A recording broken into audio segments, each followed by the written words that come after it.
All right, what is up, guys? Mr. Rushka here, just finishing up the 7.4 notes. All right, subbing for, what's this, D period English class right now, getting my $10. All right, take myself to Culver's later.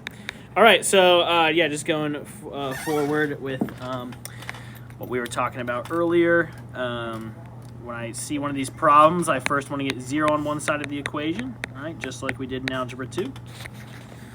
All right, and then we got to somehow get this 2x and this x to match up, right? Got to get those to match up. Okay, so how do I do that? How do I turn that sine 2x into something that just involves x? I use my trig identities. Okay, so let's go over to the trig identities reference sheet. All right, I only have one option for this one, so it's a little easier, right? It's a little easier than doing cosine of 2 theta. Only option is changing that sine of 2x into a 2 sine x cosine x. All right, so that sine 2x becomes a 2 sine x cosine x. And then I've got a match in both of these terms, right? There's a sine x in both of these terms. So I'm going to go ahead and factor that out, okay? So it becomes sine x times 2 cosine x minus 2 equals 0, okay? And then just like in Algebra 2, I take each individual factor and I set it equal to 0 and I solve for x, okay?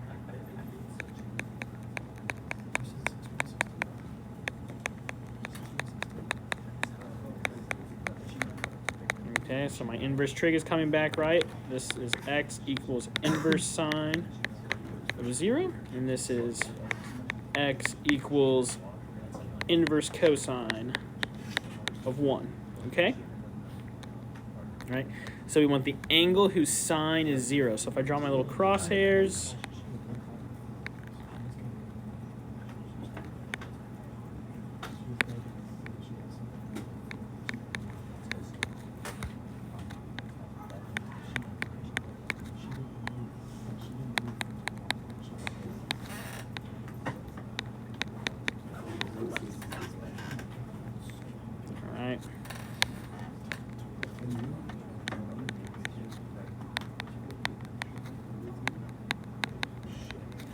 okay, so if I draw my little crosshairs right, what angles here have a sine of 0, or in other words, which of these coordinates have a y-coordinate of 0? The 0-degree coordinate and the 180-degree coordinate. So from that side of the equation, we get x equals 0 degrees and 180 degrees, okay? For x equals inverse cosine of 1, we want the angle whose cosine is 1, okay? So we want the angle here on my quadrantal, my little quadrantal crosshairs, whose x-coordinate, whose cosine is 1. So that's going to be 0 degrees here, right? All right, 0 degrees, right? We're going from 0 to 2 pi. Only the 0 is included, okay? So that's going to give us 0. It's going to give us x equals 0 degrees, okay? All right, so we actually had the same answer repeated twice, so we can just write that once, okay? And then the directions, the 0 to 2 pi here means they want us to change both of those answers to radians. So 0 degrees is just 0 radians, okay? So that's one of my answers. And x also equals 180 degrees, which I convert to radians by multiplying by pi over 180. That gives me pi radians. So my two answers there are 0 and pi, okay? All right, I'm doing this a little bit out of order. Sorry about that. I just realized I was supposed to do this problem in part A. I want to do part B for you guys first, okay? So let's do part A now, okay? So this is the same thing, right? We already have a 0 on one side, which we know we need. That's our first step. Next step is we got to get this, we got to change this 2x to an x somehow, right? And we do that with our trig identities, okay? So in general, if you have an equation that only involves cosine, you want to keep it that way, okay? We want it to still only involve cosine. So when I go to my trig identity sheet, right, I'm going to go to that cosine 2 theta line right here. All right, and I have 3 options for what I can change cosine of 2 theta to. I'm going to select the one that only involves cosine here. Okay, this has a sine in it. This has a sine in it. Stay away from those. I want to choose the one that only has a cosine. All right, so that cosine of 2 theta is going to become a 2 cosine squared. Yeah, the cosine of 2x becomes a 2 cosine squared of x minus 1. Okay, and I still have that plus cosine x equals 0. Okay, I'm going to reorder these terms. Okay, I'm just writing them around. I'm just switching the order. All right, so I told you guys, right, when you have a cosine squared or a sine squared plus that same thing, so I have a cosine squared plus a cosine minus a constant, right? I treat this as a quadratic, and I do that by setting u equal to this, whatever this trig function in the middle is, okay? So u equals cosine x, and then u squared equals cosine squared of x. That means I have 2u squared plus u minus 1 equals 0, right? And then I can factor that. Okay, so u plus minus. So then I'm going to have what here? I have 1, 1, 2, 1. Okay, I think that works for factoring it. Good stuff. All right. So I'm going to set each of these individual factors equal to 0, write that they equal 0, and then solve for u. I'll get u equals 1/2 for this one on the left. Set this guy equal to 0, you get u equals -1. Let's put our cosine x back in, okay? So we have cosine x. I'm just putting cosine x back in for u. Cosine x equals 1/2, and I have cosine x equals -1. So I have x equals inverse cosine of 1/2. I have x equals inverse cosine of -1. Okay. Remember, guys, cosine to the -1, that means the angle whose cosine. We want the angle whose cosine is 1/2. The angle whose cosine is 1/2. Okay. So if we look at our special right triangle, our 30, 60, 90 triangle.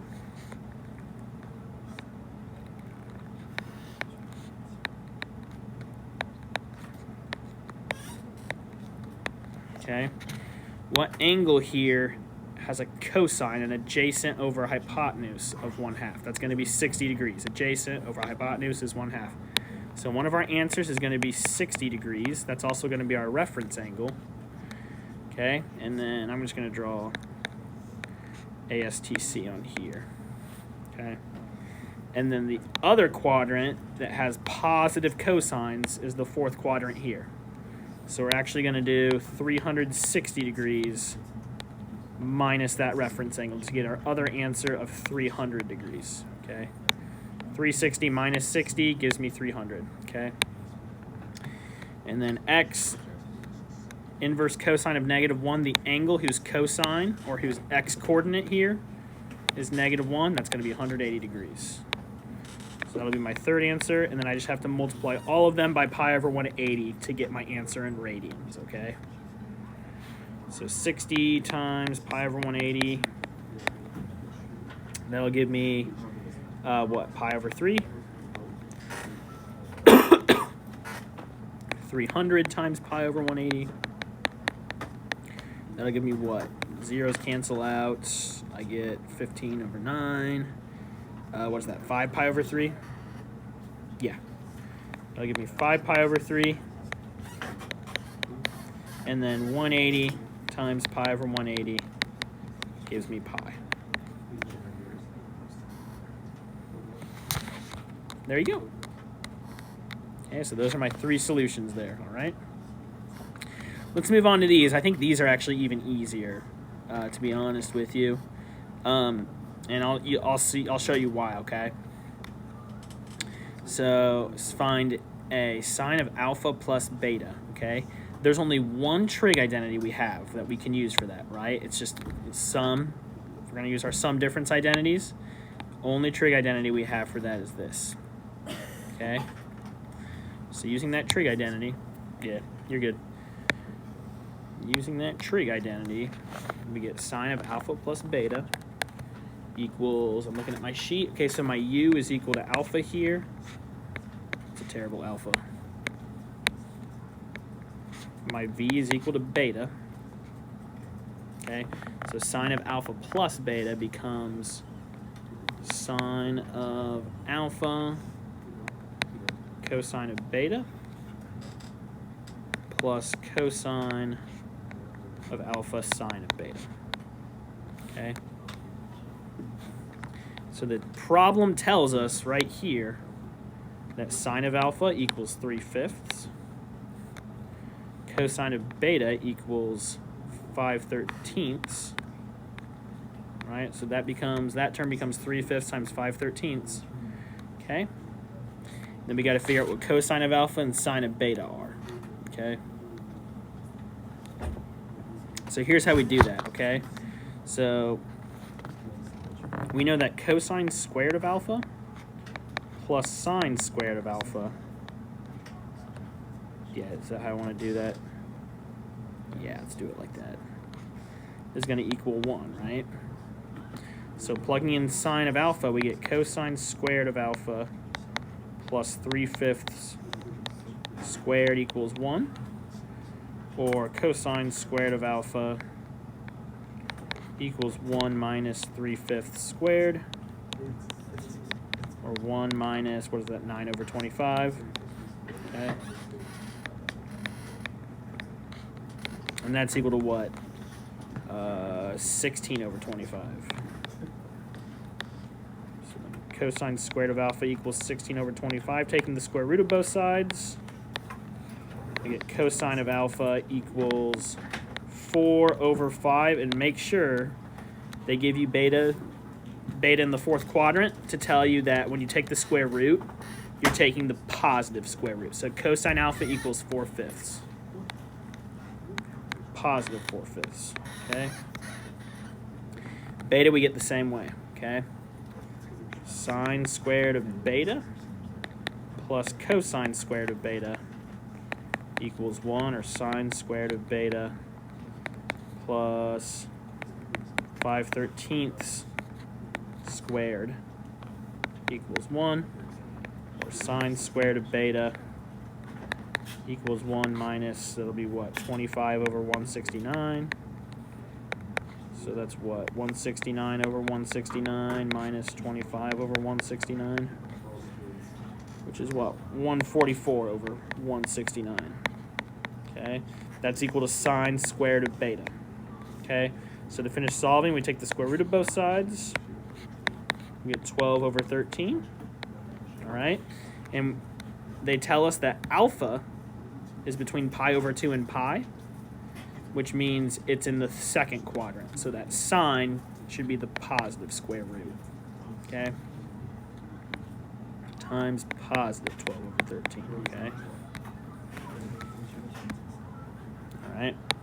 So I'm going to delete some of this work. Sorry, guys.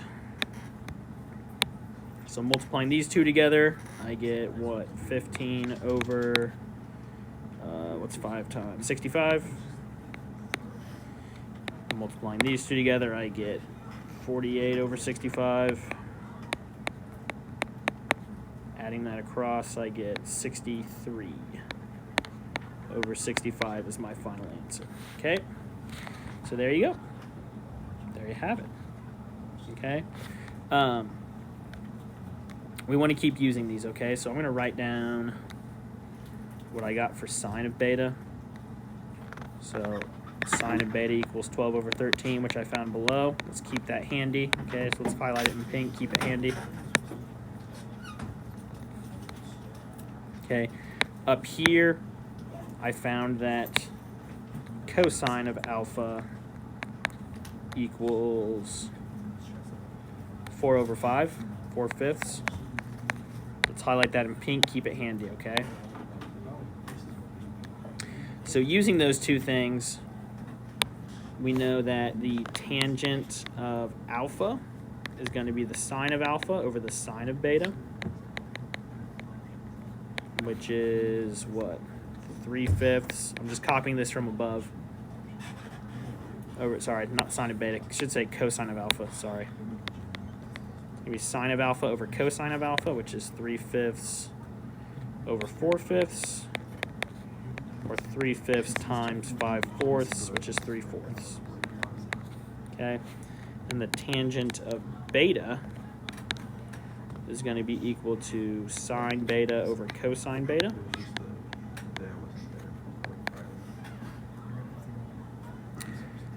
Which is going to be, what, 12 over 13 divided by 5 over 13?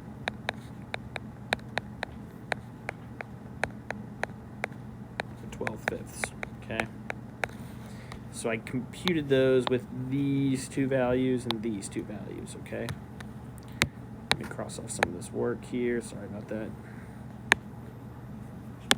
All right, so the only trig identity we have for tangent of alpha minus beta is going to be this guy right here. All right. So tan of alpha minus beta becomes tangent alpha minus tangent beta all over 1 plus tan alpha tan beta. And then it's really, since I just computed the values of my two tangent values right here, it just becomes a plug and chug problem. So this becomes 3/4 minus 12/5 all over 1 plus 3/4 times 12/5, okay? You can use your calculator for that, okay? I don't have a calculator with me right now, so I'm just going to do it by hand.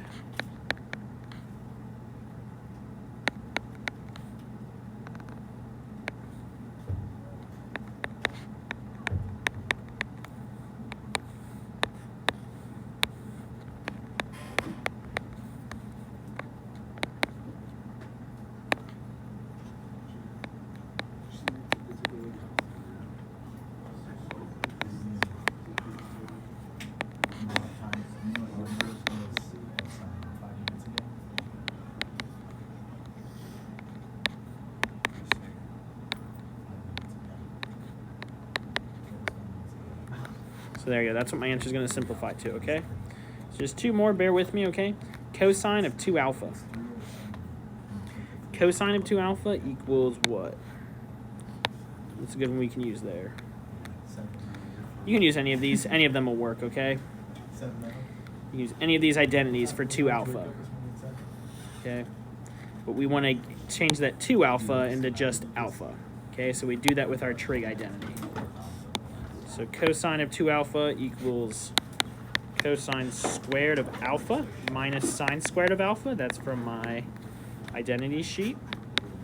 Okay, so copying down these values for alpha up here, I get 4/5 squared minus 3/5 squared, which is 16 over 25 minus 9 over 25, which is 7 over 25. Okay, so there you go.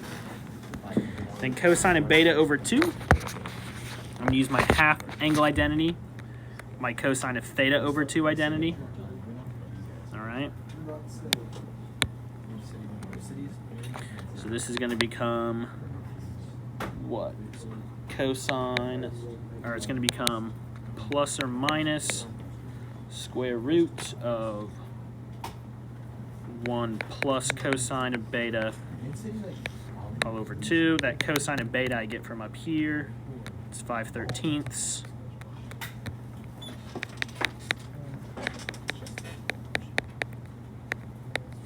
Okay.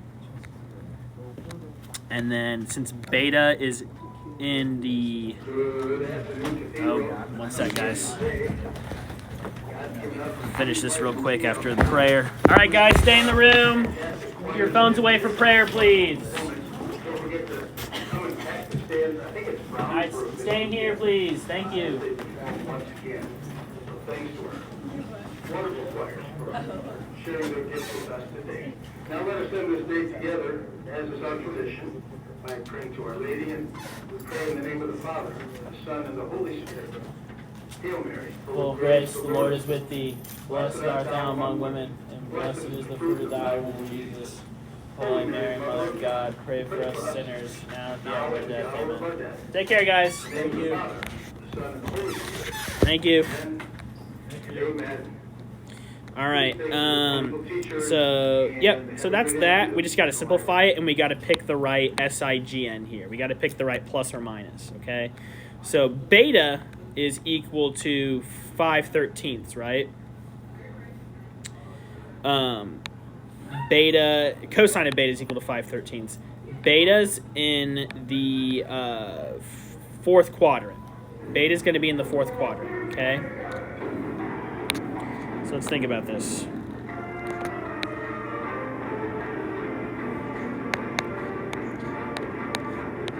So beta's in the fourth quadrant right now, right?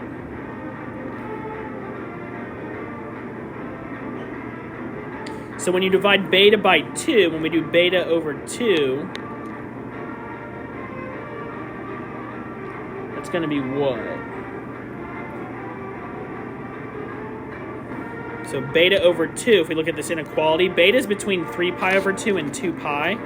Or if we do that in degrees, it's between 360 degrees and 270 degrees, okay?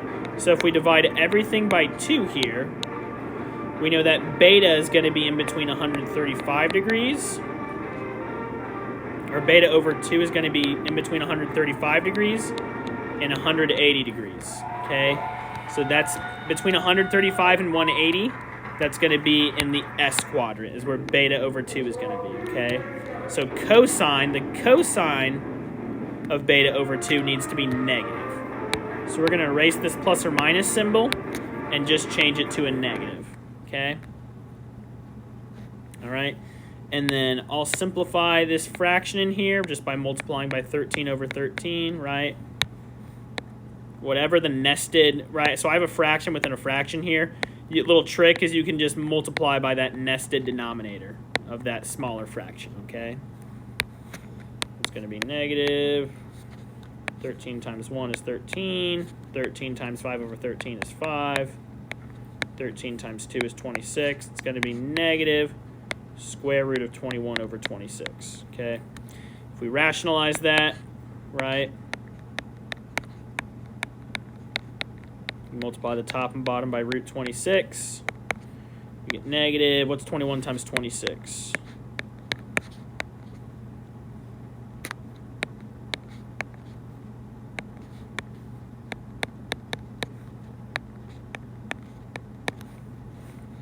Negative square root of 546 over 26.